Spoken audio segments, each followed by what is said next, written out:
Você sabe quando deve solicitar uma biópsia? Sabe a diferença de uma biópsia excisional para uma incisional? Sabe quais são as particularidades de princípios técnicos? Bom, pessoal, eu sou o João Fonseca, eu sou interno de Medicina da Universidade do Estado da Bahia e hoje eu vou dar início à discussão sobre biópsia.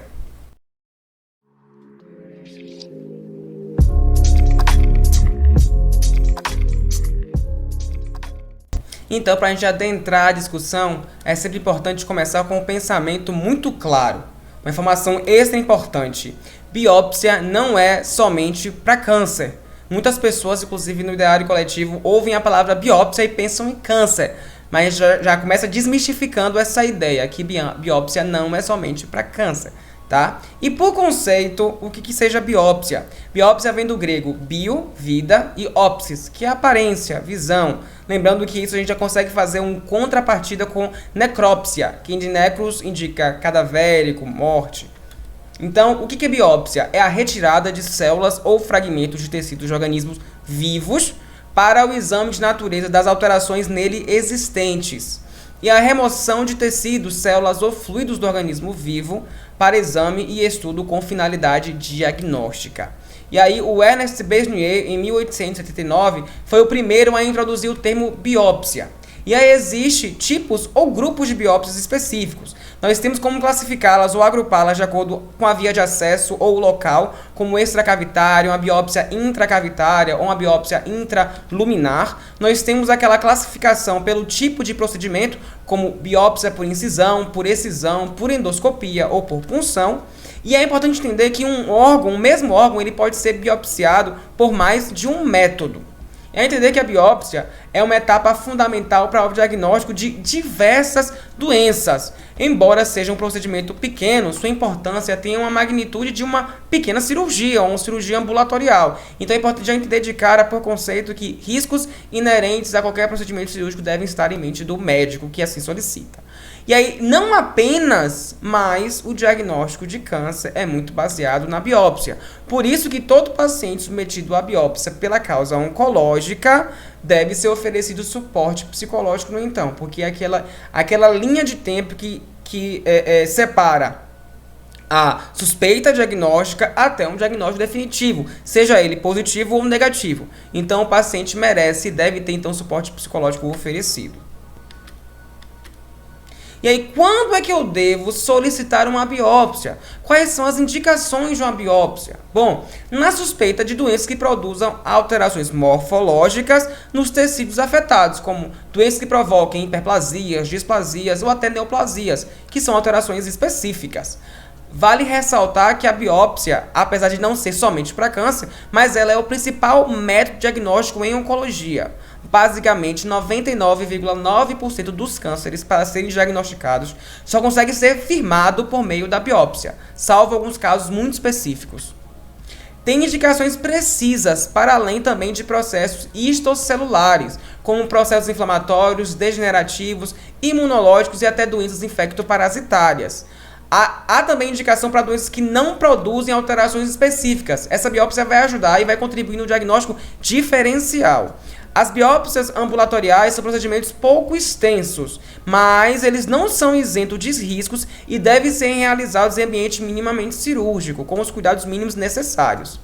É importante entender que deve-se pensar na biópsia como um procedimento nos moldes cirúrgicos. Então, deve ter antisepsia rigorosa, anestesia apropriada, seja ela local ou loco-regional. O instrumental cirúrgico deve ser estéril e adequado.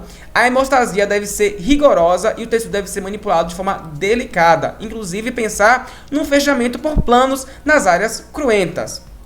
O dreno, ele não deve ser utilizado de forma rotineira, mas sim quando tiver indicações precisas.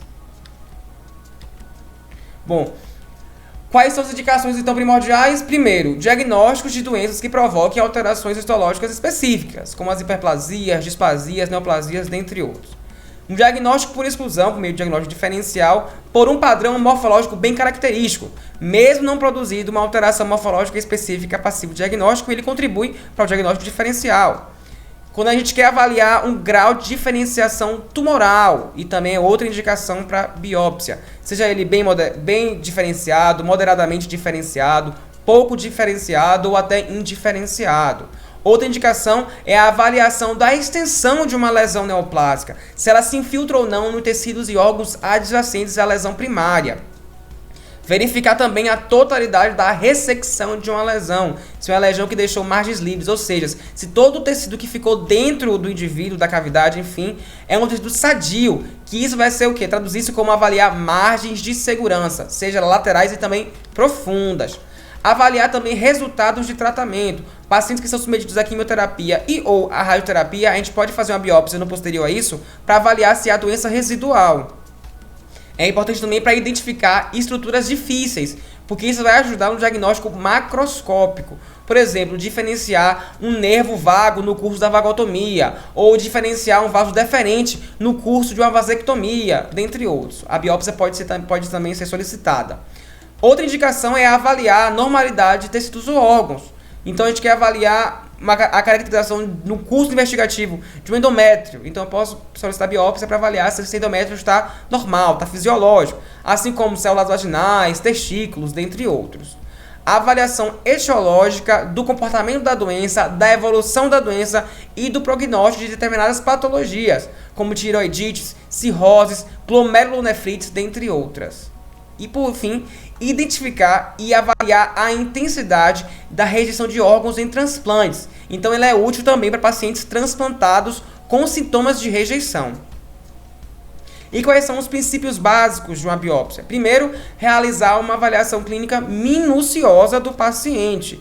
Então a biópsia é igual a um procedimento cirúrgico de pequeno porte, que é igual a riscos inerentes.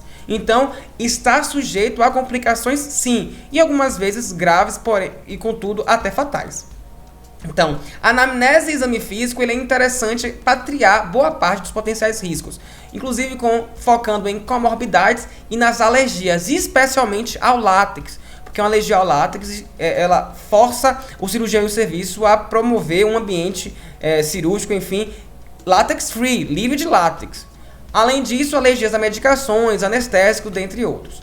É importante também pensar na investigação de coagulopatias. E nessa situação, a anamnese e o exame físico eles acabam triando a grande maioria dos casos. A anamnese é perguntar histórias de sangramentos incoercitíveis, por exemplo, pró-extração de um dente ou em cirurgias prévias.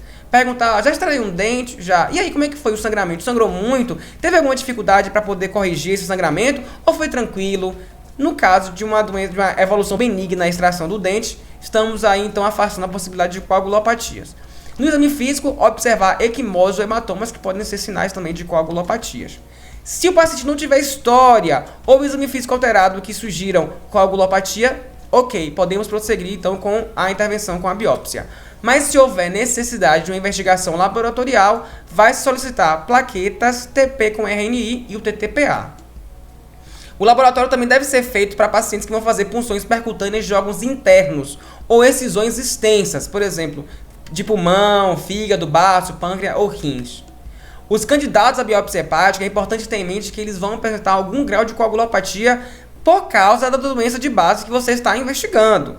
E outra coisa importante também a se pensar é que biópsia na região do pescoço, na região cervical, deve ter atenção extrema, porque hematomas nesta região não têm espaço para poder expandir-se. Então, hematoma volumoso pode acabar comprimindo a traqueia e levar o paciente a uma emergência médica com risco de vida. Pacientes hipertensos diabéticos devem estar controlados antes de serem submetidos à biópsia. Os hipertensos que não estiverem controlados ou até controlados de forma limítrofe, ter bastante cuidado com anestesia local e com vasoconstritores, se possível não utilizar vasoconstrictores ou utilizados com extrema cautela. Os diabéticos não controlados, é importante entender que eles estão propensos a distúrbios de cicatrização e, por conseguinte, em paralelo, estão também propensos a infecções. É também importante averiguar, antes do procedimento, a necessidade de procedimento cirúrgico complementar. Por exemplo, vou fazer uma biópsia excisional, porém, a área que eu vou excisar é muito grande. Eu vou precisar de fazer aqui um enxerto ou fazer a rotação de um retalho. Então, talvez seja preciso um cirurgião plástico acompanhar esse procedimento. Então, é importante ter isso em mente e averiguar previamente. Princípio 2 é atentar-se a cuidados inerentes de uma pequena cirurgia. Então, o local e o instrumental que você vai utilizar para esse procedimento deve ser apropriado e compatíveis com a magnitude do procedimento. A antisepsia deve ser rigorosa e o campo cirúrgico deve ser amplo, para poder permitir que o cirurgião e seus auxiliares tenham liberdade de movimento. A anestesia vai variar de acordo com o procedimento. Na punção aspirativa, basicamente, não se usa anestésico, é desnecessário. Nas punções biópsias, no punch, nas biópsias incisionais ou até nas excisionais de pequeno porte, pode ser feita uma infiltração local ou até um bloqueio loco-regional. Nas biópsias excisionais extensas, grandes, pode-se fazer um bloqueio troncular, sedação ou até mesmo anestesia geral pode ser necessária. Deve-se retirar a amostra significativa, isso vai variar de acordo com a técnica. Na punção aspirativa é importante escolher material em vários pontos da lesão. Nas punções biópsias, retirar mais de um fragmento. Nas lesões pequenas ou grandes vai variar esse tamanho de acordo com o tipo de técnica. As pequenas, elas geralmente são feitas biópsias excisionais, e a biópsia excisional é aquela que promove ou pretende retirar toda a lesão, inclusive com margens de segurança, respeitando as margens de segurança de tecido sadio, que pode variar de acordo com a patologia. Nas biópsias grandes, geralmente é feita uma biópsia incisional, que tira uma parte da lesão. E nesse contexto é importante que a amostra contenha parte de tecido doente e tecido sadio, ou seja, uma área de transição entre tecido sadio e doente. Já na biópsia de linfonodos ou de pequenos tumores subcutâneos, é importante retirar toda a estrutura e com cápsula. Princípio 4, é importante evitar algumas áreas de alterações específicas. E elas são quais? As áreas de esmagamento, queimadura, fibrose, cicatrizes ou com infecção secundária, porque essas alterações histológicas primárias vão dificultar o diagnóstico da biópsia. Então é importante evitar essas áreas. Na doença inflamatória é importante incluir a erupção na amostragem, inclusive retirando boa parte dessa erupção. Se houver lesões em vários estágios de evolução, por exemplo, uma mais recente, outra mais avançada, outra bem formada, deve-se selecionar aquela mais desenvolvida, porque ela provavelmente vai ter melhores características histológicas que vão ajudar no diagnóstico. Deve-se evitar lesões ou numa fase muito inicial ou numa fase muito tardia, já em regressão ou cicatrização, porque isso vai atrapalhar o diagnóstico diferencial, o diagnóstico daquela lesão, exceto vesículas, bolhas ou pústulas. Nesse caso, é importante preferir uma lesão mais recente e intacta, ou seja, uma bolha que ainda não estourou, preferencialmente entre 24 a 48 horas de evolução desde que ela apareceu. Porque no pós 48 horas, depois que ela estoura, pode ocorrer processo de revitalização subepidérmica das bolhas, isso pode levar a erros diagnósticos. Se há vários tipos de lesão, por exemplo, vesículas, bolhas, erupção, enfim, várias coisas, várias lesões primárias, deve-se biopsiar os diferentes tipos de tecidos. Porque isso, você coletando vários tipos de amostragem, isso vai aumentar a potencialidade de um diagnóstico histológico preciso. Na doença inflamatória, a gente sabe que muitos mediadores inflamatórios eles provocam prurido, que pode provocar do paciente um ato de coçar. E a própria unha, o próprio hábito de fricção ali da coceira pode acabar levando a formação de escoriação, que não é diagnóstico. Então, deve-se evitar áreas de escoriação. No paciente que tem lesões difusas, deve-se biopsiar as áreas mais representativas. E no local não deve ter alterações regionais específicas, porque elas vão atrapalhar a interpretação. Tronco, braços e coxas são os locais preferidos para biopsiar. Então, guarda na mente. Se eu vou biopsiar lesões difusas, tronco, braços e coxas são áreas de melhores preferências. Nas dermatites por drogas, deve-se biopsiar lesões do tronco. Evitar biopsiar lesões na perna, porque a estase vascular da região pode atrapalhar o diagnóstico, além de também atrapalhar a cicatrização, sendo que a cicatrização na perna é muito mais lenta. Evitar biopsiar também áreas da palma da mão e planta dos pés, porque essa região é uma região de tecido bastante rígido, é muito tenso e há dificuldade de aproximar os tecidos. Além disso, há também dificuldade de cicatrização. Deve-se evitar também biopsiar joelhos e cotovelos, porque são áreas de dobras, áreas de tensão da pele. Nas lesões pigmentares, suspeito de malignidade, por exemplo, melanoma, a biópsia deve ser excisional, ou seja, retirar toda a lesão sempre que possível.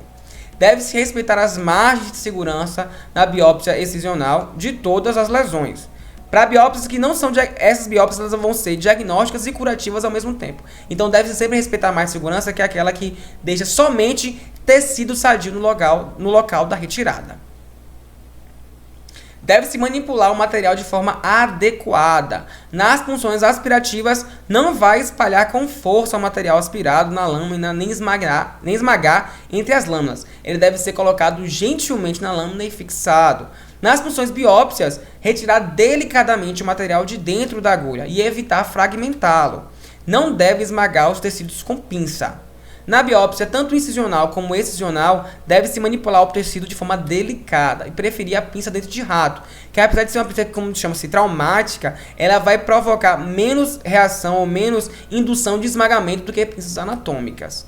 Em caso de vários tipos de exame, como por exemplo, um material vai para o citológico, outro vai para o microbiológico, outra parte vai para o anatopatológico, etc., deve-se dividir o material, acondicioná-lo e identificá-lo adequadamente em todos os recipientes. Todos os traços vão conter nome do paciente, registro, data e o tipo de fixador utilizado.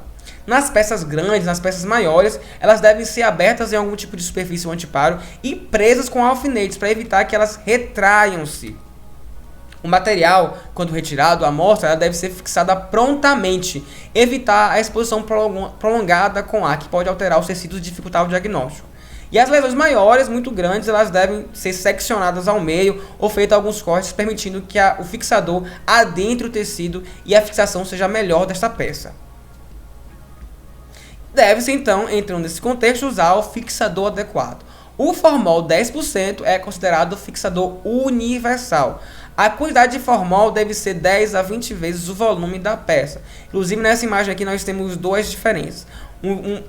Um pote de vidro mais antigo, né, contendo formol 10%, que está sendo acondicionado nessa peça, e numa forma mais moderna, mais móvel, né, de transporte da peça biopsiada com o formol. Aqui, então, o próprio coletor ele é vinculado e ele é enrosqueado com o pote que continha o formol fixador.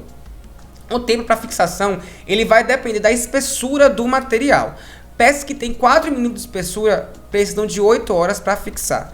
Peças com 6 mm ou mais, aí precisa de 24 horas para fixar. E aí, consequentemente, quanto mais espessa for, mais tempo necessário para a fixação completa. A fixação ocorre de dentro para fora, por isso que em peças grandes deve-se fazer aberturas ao meio para poder o fixador entrar naquela região. A coloração do papilomelanócitos, ela não deve ser utilizada formal nessas peças, porque isso atrapalha o processo de investigação e coloração. O álcool absoluto 95% é outra opção de fixador e geralmente é utilizado para amostras no citodiagnóstico. Então é indicado para exames citológicos, esfregaços de secreções e punções aspirativas. A fixação com ele é bem rápida, de 15 a 20 minutos essa peça está pronta para coloração. O glutaraldeído 3%, ele é o fixador da microscopia eletrônica. Agora uma coisa importante, amostras que vão para a coloração de enzimas ou para a imunohistoquímica, elas não devem utilizar fixador, deve ser transportada em nitrogênio líquido ou em solução transparente de Michel. Material para biópsia de congelamento, eles devem ser levados imediatamente em salina 0,9% sem fixar. É importante entender que, feito isso, obedecendo todas as regras técnicas, extraindo a peça, fixando ou não e encaminhando para o laboratório, ela deve ser encaminhada fornecendo todas as informações possíveis ao laboratório. Tanto informações cirúrgicas quanto clínicas detalhadas, como o tempo de evolução da doença, os achados clínicos, aspecto macroscópico da lesão ou até achados intraoperatórios. Inclusive, se pode compartilhar com o anátomo patologista as hipóteses diagnósticas, porque elas podem ser tanto confluentes como divergentes. E aí deve ter um contato estreito com o patologista, especialmente no caso que os diagnósticos clínicos cirúrgicos forem diferentes do anátomo patológico. E aí pode ser necessário a discussão entre esses profissionais. Então, entrando no tipo de punção, vamos falar da punção do tipo de biópsia por punção. Então, existem dois tipos básicos de biópsia por punção. As de agulhas finas ou aquela de agulhas calibrosas, também chamadas de agulhas especiais. Então, quais são as diferenças associadas? Nas agulhas finas, retira-se material para exame citológico na grande maioria das vezes. E nas agulhas calibrosas, esse material vai para exames histológicos. Então essa é a diferença básica entre uma agulha e outra. Quais são as indicações para a punção de agulha fina? Análise de líquido e lesões císticas, análise de líquidos de cavidades corporais, como tórax, abdômen e articulações, estudo de lesões superficiais, como mama, tireoide. Então, muito corriqueiramente, as pessoas conhecem a punção de agulha fina para diagnóstico de tireoide, né, de doenças da tireoide, além de massas cervicais, e também lesões em órgãos intracavitários, como pulmão, baço e pâncreas, mas esses com menor frequência. E quais são as indicações da biópsia para agulha calibrosa ou agulhas especiais? Para obter a amostra de órgãos intracavitários, como fígado, rins, próstata, pâncreas e pulmões, assim como também órgãos superficiais, como mama e tireoide, também podem ser submetidos à punção por agulha calibrosa. Em termos de tipos de agulhas calibrosas ou agulhas especiais, quais são? Nós temos as manuais, e aí nós temos como exemplo a Magni, a Vince Silverman, aqui o Cope e o seu set desmontado de agulhas, e a de Abrams. E nas agulhas automáticas, nós temos aquelas como True Cut, aqui demonstrado, e a Biopsy Gun, que aqui é como se fosse uma arma mesmo, e aí ao disparar o botão, ela faz tipo um disparo mesmo e colhe o material para biópsia. Sobre o mecanismo de corte diferente na biópsia por agulha fina, nós temos basicamente dois tipos de corte. O que é mais comum e mais aplicado, que é o side cut, que é também chamado de sistema de guilhotina, e o end cut, que é um sistema de corte de fundo cego. No sistema de guilhotina, nós temos então que a agulha ela penetra o tecido junto com a área coletora, e a parte inferior desta agulha ela é cortante e a parte coletora é mais superficial. Posterior entrado até o centro da lesão que eu quero biopsiar, eu lanço então o dispositivo, né, protetor desse material e faço a retirada deste. E aí na amostra eu vou ter então esse tipo de amostragem. A parte inferior, que é a parte cortante da agulha, ela então vem nesse formato mais achatado. Já na parte end cut, primeiro eu introduzo a parte perfurante dos tecidos, e quando eu adentro a lesão, eu lanço então a parte coletora até o centro. Então é separado a parte cortante da parte coletora. Então a amostra vem como? Vem uma circunferência completa, diferente da amostra de side cut, sistema de guilhotina, que uma das partes da agulha ela é cortante e a outra é coletora. E quais são os métodos para se guiar, né, nas punções? Né? Tem palpação, ultrassonografia, estereotaxia, tomografia computadorizada e ressonância magnética. E o método guia daquela biópsia vai depender do órgão-alvo e do tamanho da lesão. Na biópsia na punção guiada por palpação, ela é ideal para guiar punções de lesões localizadas no subcutâneo e no muscular. Ela é útil para órgãos superficiais, como mama, tireoide, linfonodos, ou ainda para órgãos que são não superficiais, mas acessíveis ao toque, como a próstata. Quais são as desvantagens desse método de guia? Porque depende do tato do cirurgião, do coletor, em detrimento da visão. Então o profissional tem que sentir a agulha no interior da lesão. Então a chance de você biopsiar áreas não da lesão, como áreas de fibrose, necrose, hemorragia ou de reação dermoplástica, é muito alta, comparado à biópsia guiada por um exame de imagem. E como é que é feita basicamente a técnica? Então a lesão ela é imobilizada aqui entre os dedos da mão não dominante do coletor, né, do coletador, enfim. E a mão dominante, então, realiza a biópsia até a área central da lesão com retirada de material biológico, como aqui demonstrado. Já, como outra forma de guia, nós temos a guiada por ultrassom. O ultrassom ele é bastante interessante porque ele localiza praticamente qualquer lesão, tanto superficial quanto muitas lesões profundas. Quais são as indicações? Punções de fígado, próstata, mama, tireoide, dentre outras. A biópsia guiada por ultrassom, ela acaba que a técnica varia pela quantidade de operadores também. Nós temos aquela técnica de punção guiada por ultrassom com 2 pessoas, e aí nós temos uma pessoa que vai estar manuseando a agulha e outra pessoa que vai estar manuseando o ultrassom, né? O dispositivo de ultrassom. E nessa situação, a pessoa que está com a agulha vai obedecer aos comandos do ultrassonografista. Então, o ultrassonografista vai estar guiando a introdução da agulha e a sua coleta. Já com uma pessoa só, é chamada de técnica da mão livre ou freehand. Nessa situação, O transdutor e a agulha são guiados, movimentados pela mesma pessoa, em sincronia. Então há maior precisão dos movimentos. Aqui nós temos um outro exemplo, anteriormente na imagem era um exemplo de coleta para mama. Aqui nós temos um exemplo de coleta freehand, né, de mão livre, para próstata. É uma coleta de próstata transperineal. Nós temos a guiada por estereotaxia, e aí o auxílio da coleta desse material vai ser feito por uma coleção de imagens radiológicas, por radiografias. Então as imagens radiológicas elas são obtidas em planos diferentes, e isso vai ser calculado a partir deles, o ângulo e a trajetória da agulha para atingir o centro da lesão. Quais são as indicações? Biópsias de lesões que não são e bem identificadas a ultrassom na sua grande maioria das vezes. Por exemplo, lesões profundas de mamas grandes ou mamas que têm bastante substituição do tecido por gordura. E como é que a técnica é feita? Bom, ela pode ser feita tanto por radiografia convencional quanto digital. E nessa situação aqui nós temos a mama, o aparelho de radiografia coletando as imagens e a mão dominante do operador, depois de coletado as imagens e calculados o ângulo e a trajetória, ela vai realizar a biópsia na área central da lesão. Qual a limitação? É que é uma técnica bastante demorada e o paciente deve permanecer imóvel durante todo o período de sua realização.